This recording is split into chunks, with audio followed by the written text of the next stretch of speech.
क्या आपने कभी ऐसा पल देखा है जब किसी की एटीट्यूड में छिपा अहंकार अचानक सच के थप्पड़ से टूट जाए? जब एक पार्टी, एक प्लेट खाना और एक लड़की की जिद अचानक पूरे माहौल को उलट-पुलट कर दे। आज की कहानी में भी कुछ ऐसा ही होने वाला है, जहां इंसानियत और असली स्वाद अहंकार के सामने खड़े होकर जीत जाते हैं। और हाँ, अगर आप ऐसी ही दिलचस्प कहानियां सुनना पसंद करते हैं तो ध्यान से सुनिए। आज ये कहानी आपको अंत तक पकड़ कर रखेगी। तो कहानी शुरू होती है उस रात से जिसे मानसी कभी नहीं भूलना चाहती थी, और शायद बाकी लोग भी नहीं, क्योंकि उस रात उसने जो तमाशा किया उसे देखकर अच्छे अच्छों की बोलती बंद हो जाती। बड़ी सी पार्टी, चमकदार लाइटें, बाहर तक फैली हुई खुशबू, फॉरेन डेलीगेट्स, महंगे कपड़े, हाई क्लास मेन्यू, और बीच में खड़ी मानसी, जिसके चेहरे पर ऐसा रौब था मानो पूरी दुनिया उसी की मुट्ठी में हो। जैसे ही उसने अपनी नजरें पूरे हॉल पर घुमाईं, उसे लगा सब बिल्कुल परफेक्ट चल रहा है। लेकिन तभी एक वेटर उसके पास आया और बोला, मैडम, मेहमानों के खाने की सर्विंग शुरू हो गई है। यह सुनकर मानसी, जो अभी तक खुद को रानी समझ रही थी, एकदम मुस्कुरा उठी और बोली, ग्रेट, मैं चेक करती हूँ। वो अपने ऊंचे हील्स में आवाज निकालती हुई चल ही रही थी कि अचानक उसकी नजर उन डिशेस पर पड़ी जिन्हें देखकर उसका दिमाग घूम गया। सामने ट्रे में भाप उड़ाते इंडियन फूड रखा था। मसालों की खुशबू हवा में घुलती जा रही थी। हल्का सा गरम मसाला, खुशबूदार चावल, तड़के वाली दाल की सौंधी महक। लेकिन मानसी के चेहरे पर गुस्सा फूट पड़ा। वो चीखते हुए बोली, ये क्या हो रहा है? मैंने कॉन्टिनेंटल फूड का ऑर्डर दिया था, यहाँ इंडियन फूड कैसे आ गया? फॉरेन डेलीगेट्स आए हैं, वो ये सब कैसे खाएंगे? उसके आसपास खड़े स्टाफ एक दूसरे को देखते रह गए। सबको पता था कि ये कोई छोटी गलती नहीं बल्कि बड़ी भयंकर आफत बनने वाली है। तभी मानसी की नजर पड़ी अन्नू, पुष्पा जी और गोपाल जी पर, जो इस पार्टी का केटरिंग कॉन्ट्रैक्ट लेकर आए थे। मानसी तेज कदमों से चलकर उनके पास पहुंची, जैसे शेर अपना शिकार ढूंढ रहा हो। उसने एकदम तिरछी नजर से देखते हुए कहा, तुम लोग यहाँ क्या कर रहे हो? मैंने तुम जैसे लोगों को बहुत देखा है, फ्री का खाना खाने घुस जाते हो। प्लीज निकलो यहाँ से, और उससे पहले मुझसे माफी मांगो। अन्नू का चेहरा एकदम सफेद पड़ गया। उसने हकलाते हुए कहा, हम फ्री में नहीं आए, हमने ही पूरा खाना बनाया है, हमें तो कॉन्ट्रैक्ट मिला था। मानसी ने ठहाका मारा, ओ प्लीज, झूठ बोलना भी आता है तुम्हें? मैंने तो कॉन्टिनेंटल बोला था, तो ये इंडियन खाना तुम्हारे तड़के से यहां कैसे आ गया? उस पल वहां मौजूद हर किसी को महसूस हुआ कि मानसी सिर्फ गुस्से में नहीं बल्कि अपनी दिखावेदार शान बचाने में लगी हुई है। अन्नू के लिए यह सब बहुत शर्मिंदगी वाला था। जाने का मन कर रहा था, लेकिन वो जानती थी कि गलती उसकी नहीं थी। लेकिन कौन समझाए इस आग उगलती औरत को? तभी पुष्पा जी धीरे से आगे आईं और बोली, बेटा, मीरा ने हमें कॉन्टिनेंटल नहीं, इंडियन फूड ही ऑर्डर किया था। जैसे ही ये सच सामने आया, हवा एक पल के लिए रुक गई। मानसी का चेहरा एकदम लाल हुआ, शर्म से नहीं, गुस्से से। मानसी ने अन्नू का हाथ जोर से पकड़ लिया और भीड़ के सामने खींचते हुए बोली, तुम्हें मुझसे माफी मांगनी ही पड़ेगी, तुमने मेरी पूरी पार्टी बर्बाद कर दी। पूरा हॉल एकदम शांत था, सिर्फ मानसी की तेज आवाज गूंज रही थी, और अन्नू की कलाई पर उसके हाथ की कसावट का दर्द साफ दिख रहा था। अन्नू ने कहा, मैंने कुछ गलत नहीं किया, पर मानसी ने उसे खींचते हुए बीच में ही काट दिया, बस बोलना बंद करो।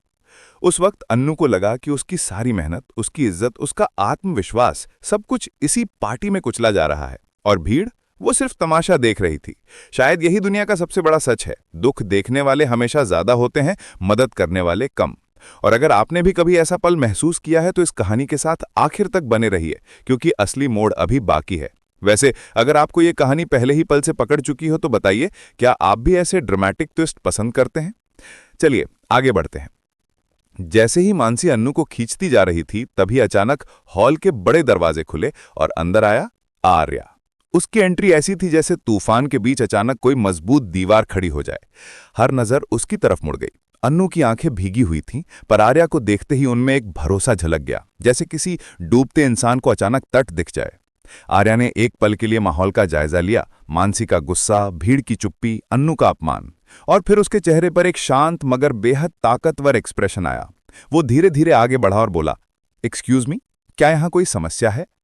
मानसी ने झुंझलाते हुए कहा, यस, इस लड़की ने मेरी पार्टी बर्बाद कर दी है, इसने गलत खाना बनवाया है, इन सबको तुरंत निकालो।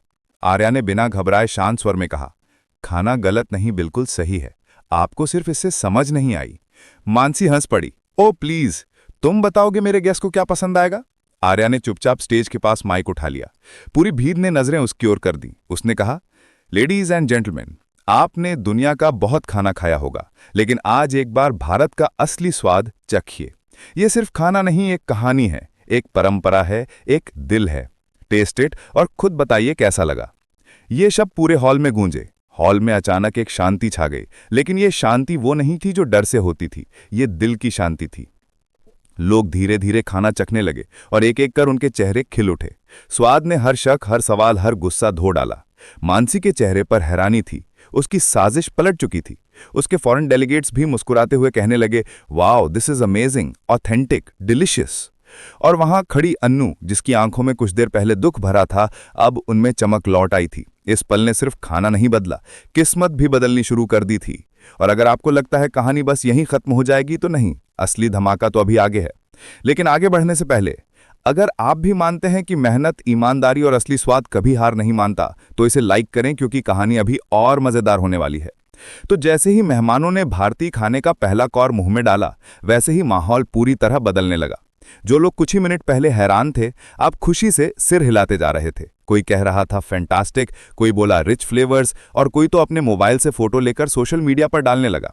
इस पूरे हंगामे में मानसी का चेहरा ऐसे लग रहा था जैसे किसी ने उसके अहंकार का गुब्बारा सुई से फोड़ दिया हो। वो सामने खड़े होकर बार बार वही सवाल दोहरा रही थी, ये सब कैसे हो गया, ये सब इतना खुश कैसे हैं।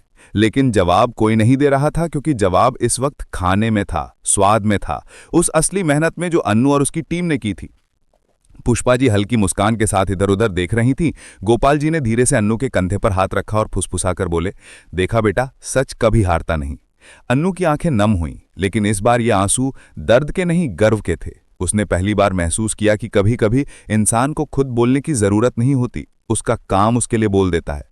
इस पूरे समय आर्या स्टेज पर खड़ा सब कुछ देख रहा था। उसकी नजर बार बार अन्नू पर जा रही थी। उसके चेहरे पर एक अजीब सी शांति थी, जैसे उसे पता था कि यह सब होने ही वाला है, जैसे उसे भरोसा था कि अन्नू की मेहनत सबके दिल जीत लेगी। और तभी अचानक किसी फॉरेन डेलीगेट ने कहा, your Indian food is the highlight of this evening. ये सुनकर पूरा हॉल तालियों से गूंज उठा। मानसी के लिए ये ताली की आवाजें किसी चुभन जैसी लग रही थीं। उसने खुद को बड़ी मुश्किल से संभाला और अचानक चीखी, इनफ, ये सब प्लान किया हुआ है, तुम लोग झूठ बोल रहे हो, मेरा मेन्यू बदलकर मेरा मजाक बना दिया। लेकिन अब हॉल में कोई उसकी नहीं सुन रहा था। सारा ध्यान स्वाद, खुशबू और अन्नू की मेहनत पर था। मानसी के भीतर की जलन उसके चेहरे से साफ दिख रही थी। उसकी आंखें लाल थीं, होंठ कांप रहे थे, लेकिन वो अभी भी अपनी हार मानने को तैयार नहीं थी। उसने अन्नू के पास आकर कहा, यह सब तुम्हारा ड्रामा है, तुमने जानबूझकर यह किया ताकि मुझे शर्मिंदा कर सको। अन्नू ने धीरे से कहा, मैडम, मैंने अपना कुछ नहीं बिगाड़ा, बस अपना काम किया है। मानसी और भड़क गई, चुप, तुम जैसे लोग सिर्फ दिखावा करते हैं। तभी आर्या तेजी से आगे आया और बोला, बस अब बहुत हो गया। उसकी आवाज शांत लेकिन बेहद मजबूत थी। पूरा हॉल एक बार फिर उसकी तरफ देखने लगा। मानसी, गलती तुम्हारी है और तुम उसे छुपाने के लिए इस लड़की को बेइज्जत कर रही हो। कॉन्ट्रैक्ट इंडियन फूड का था। मीरा ने गलती से कॉन्टिनेंटल बोलना भूल गई और तुम उसकी की गई गलती छुपाने के लिए दूसरों पर इल्जाम लगा रही हो। यह सुनकर मानसी का चेहरा पीला पड़ गया। मीरा जो कोने में खड़ी थी, धीरे धीरे सबके सामने आई और डरते डरते बोली, मैडम, गलती मेरी थी, मैंने ही गलत बताया था, मैंने ही इंडियन फूड ऑर्डर किया था। एक हॉल में एकदम सन्नाटा छा गया। मानसी धीरे धीरे मीरा की तरफ घूमी। उसके अंदर का गुस्सा अब फटने ही वाला था। तुमने सब गड़बड़ किया। मीरा डर के मारे पीछे हट गई। उसने कांपते हुए कहा, मैंने सोचा कि इंडियन फूड फॉरेन गेस्ट को ज्यादा पसंद आएगा, इसलिए। लेकिन मानसी ने उसकी बात बीच में ही काट दी, तुम इस नौकरी के लायक नहीं हो। एयर में तनाव इतना गन्हा हो गया कि सांस लेना मुश्किल हो गया। तभी आर्या तेजी से आगे आया और बोला, बस अब बहुत हो गया। उसकी आवाज शांत लेकिन बेहद मजबूत थी। पूरा हॉल एक बार फिर उसकी तरफ देखने लगा। मानसी, गलती तुम्हारी है और तुम उसे छुपाने के लिए इस लड़की को बेइज्जत कर रही हो। कॉन्ट्रैक्ट इंडियन फूड का था। मीरा ने गलती से कॉन्टिनेंटल बोलना भूल गई और तुम उसकी की गई गलती छुपाने के लिए दूसरों पर इल्जाम लगा रही हो। यह सुनकर मानसी का चेहरा पीला पड़ गया।